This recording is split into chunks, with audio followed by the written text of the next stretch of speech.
Good afternoon, and hello again. This is Dr. Mike Nelson. We posted a video yesterday. I told you a cute little story, and the response has been very good.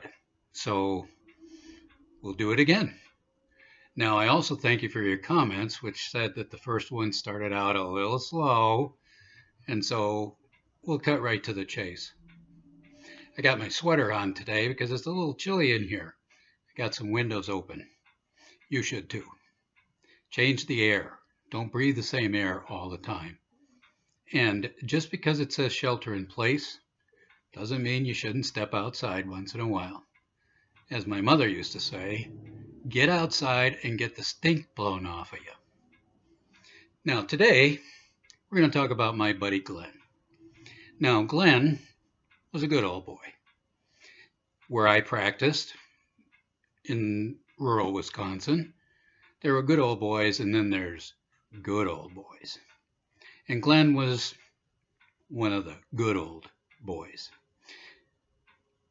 Glen showed up at my office late one afternoon, bent over, really bad back pain. Couldn't straighten up. He'd already been to the emergency room. The emergency room had checked him out, said they didn't know what it was, gave him some muscle relaxers, pain meds, told him to go home, rest for a few days.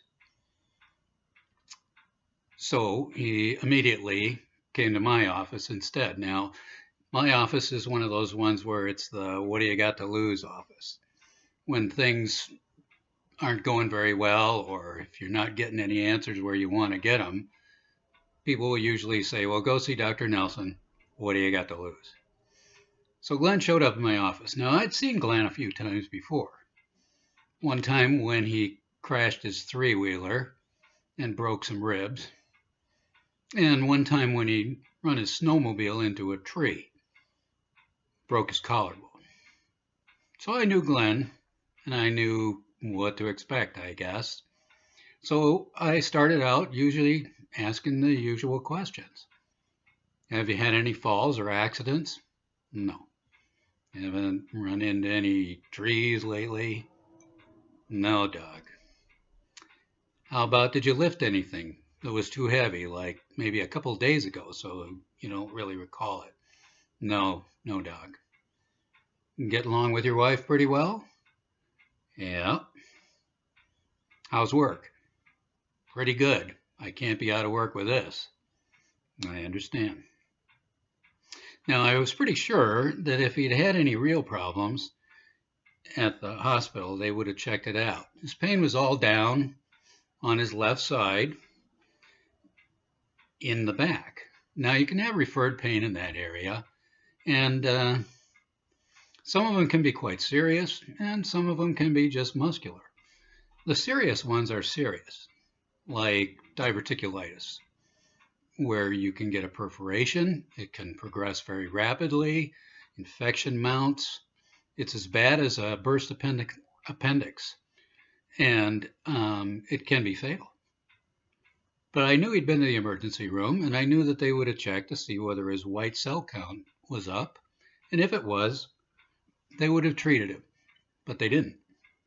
So I ruled that out, and I started checking him out for the usual things, moving him around, poking different places, just for the fun of it.